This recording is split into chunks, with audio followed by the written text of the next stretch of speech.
Hello, everybody, and welcome to iHLS Innotech International Conference. In this segment, we'll talk about the promise of 5G. We have a very distinguished panel here. Please introduce yourselves by way of sitting. Let's start with you, Orit. Hi, nice to meet you. My name is Orit Tatarsky. I'm with the INCD, the Israeli National Cyber Directorate, and pleased to be here. That's government, right? Government. Government, yes. okay. Exactly. Dima. Hello, my name is Dmitry Filkovsky. I'm the CTO in Ericsson, Israel. Thank you for coming. Nati? Hello, my name is Brigadier General Nati Cohen. I'm now the chairman of CyberIL. Before, I was the Director General of the Communication Ministry of the Israel Minister. And before, I was the C4I Brigadier General, the chairman of the Signal Officer. And Shlomi. Hi, nice to meet you. I'm Shlomi Angi, and I'm from Nokia, Israel. I'm the Chief Technology Officer of our activities here in the country. You're building 5G. Yes, actually. Literally, we're building the 5G. You are the yes, guys. We are. Let's talk about the promise of 5G. I'll start with you, ladies first, Orit. How do you see this? Well, I think 5G will transform the market due to the fact that it's the platform for massive IoT. So we're going to see smart cities, smart factories, long-distance medicine, etc., etc. When? That's the 1 million question. It's going to take some time. It will take a few years, I guess. Yeah, a few years, and we'll talk about that. Dima? Yeah, I think 5G, basically it's already here and now. I mean, by end of this year, around 1 billion of people will be covered. We'll have a coverage of 5G. And by end of this year, we will have around 200 million users of 5G. Mainly, of course, from the very developing countries like United States of America and the East, the Far East, but also in China. China is actually very driving 5G forward. And 5G is defined in China as a government activity, and it's also funded by government. So it looks like they're going to make it very big. That helps, right, Nati? That helps when I can say that 5G is a game changer. We are there. We finished the auction, the big auction, after 2 years of discussions. The companies have the frequencies, and now they're building the infrastructures. I think that the infrastructures will come, and then we need to invest on the devices. This is the big thing that we need to focus on. You mean the mobile devices? Not just everything. IoT? Everything will change. It's not the IoT. It's the massive IoT. It's the machine to machine. It's the car that will talk to the lights and will see us. And so all the area, the zones need to be in the infrastructures of 5G. Right. Shlomi, coming from Nokia, you're going to tell us how you're doing, numbers, where we are. Yeah, sure. First of all, I want to say something that, unfortunately, too many people still think that Nokia makes phones. I mean, we're very proud of our heritage, but we're not making them anymore. It's another company called HMD. And we are making networks and clouds infrastructures end-to-end.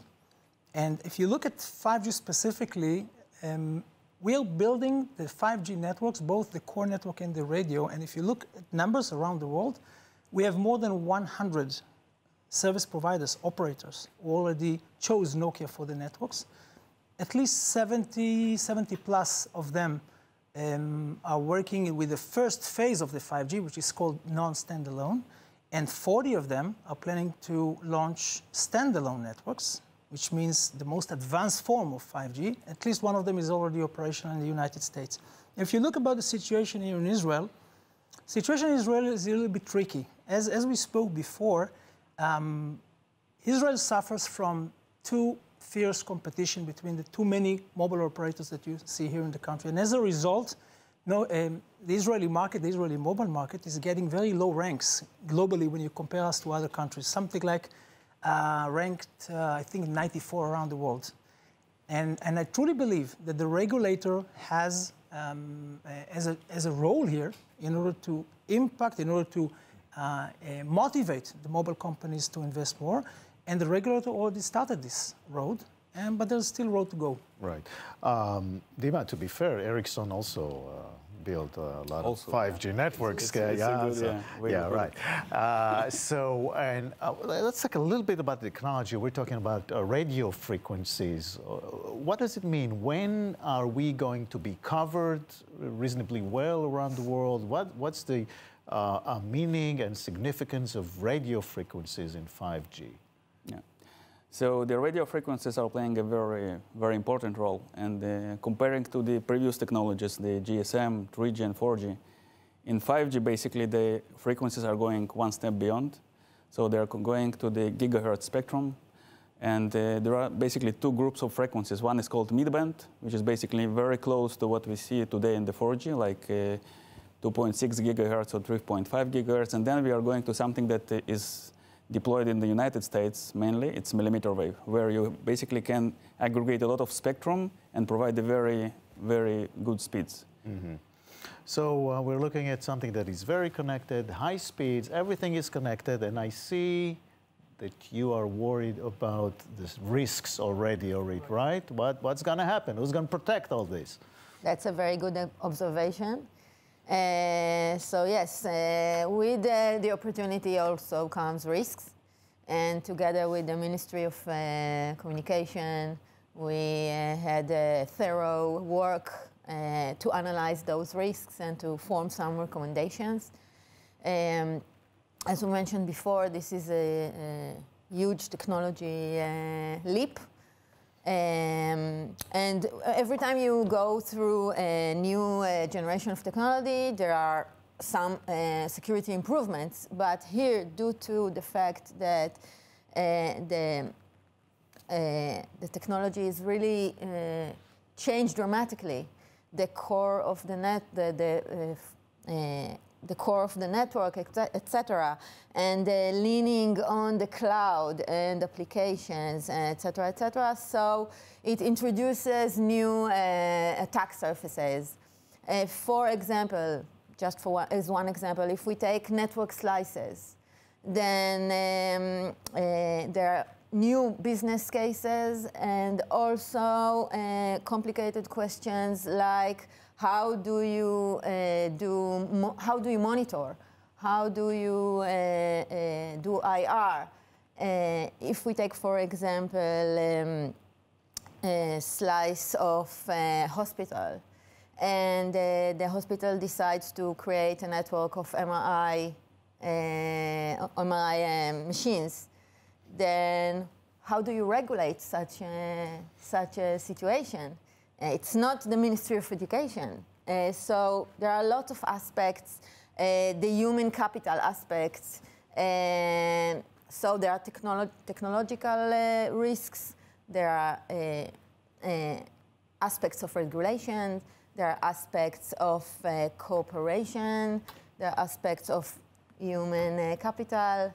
So yes, we are worried. We are working on it, and it's only the beginning. It's okay. Nati, we've been talking here a lot about this delicate balance between privacy and technology. Now, if everything is connected, my fridge is connected to my car, which is connected to I don't know what. How can we protect even privacy anymore? Very good question. One of the things that I said in the beginning, 5G is a game changer. We will know everything about everyone. So the challenge is how to protect and how to regulate and control this big data information that we will have of the companies, and I can say the mobile companies will know everything about us. So actually, we have a team that rules by the Cyber Nationally of Security that looks about how we will act and what we will need to do 5 years from now. So this is we have the national cert in Beersheba, and in the national cert in Beersheba, we build the communication ministry SOC. We started this year with 5 companies, and after 2 years, we will be with all the companies. So we will be able to secure the systems. And now we want to understand exactly what will be the rules, the orders to the companies to save the data, what you can save, and what you can take up, because all the AI today and the BI will be connected to the big information. Yeah. Good luck. So, good luck with that. Yeah. Well, You know what I mean. I'm now in the private sector, so we also working on this.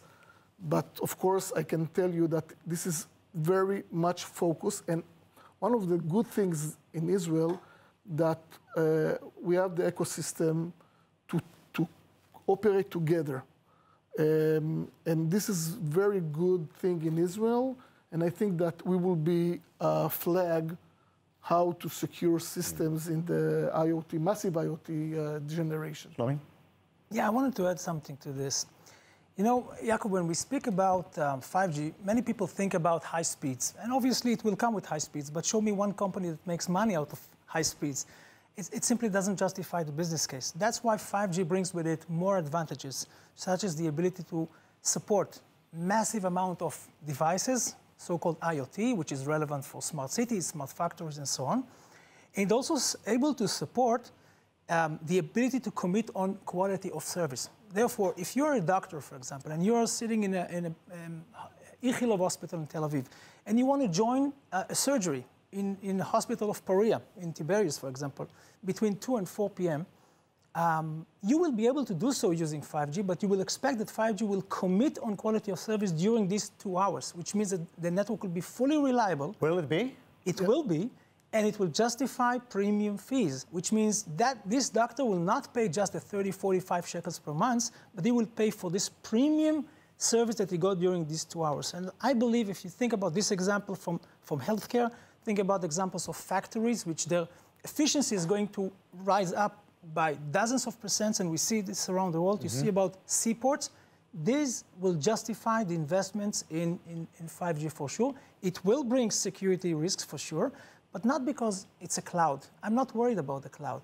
The cloud, at least our cloud at Nokia, is being developed here in Israel, and from here it goes all over the world, which is the beauty in our model. And I can assure it will be fully secure. We have to be concerned about the devices, the street camera or the sensor in the garbage can and so on. These are sometimes cheap devices that they possess security risks on the network, and we have to protect them. Right. Dima, when you build all these sophisticated networks, do you have security considerations, or are you just concerned with the technology first and foremost? First of all, in Ericsson, what we are doing is something called security by design. So when we design our products, the security is already there. So we put the rules, how the software should be designed, and how the different, let's say, software components talking over the cloud should be secured between themselves. In 5G, the standalone option, when you go for the only 5G connected to the network, all the network elements connected over something called HTTPS. It's a secure version of the HTTP that we see in the internet. Right.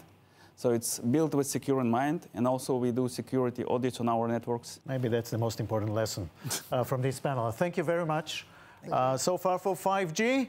We'll see you in the next segment soon.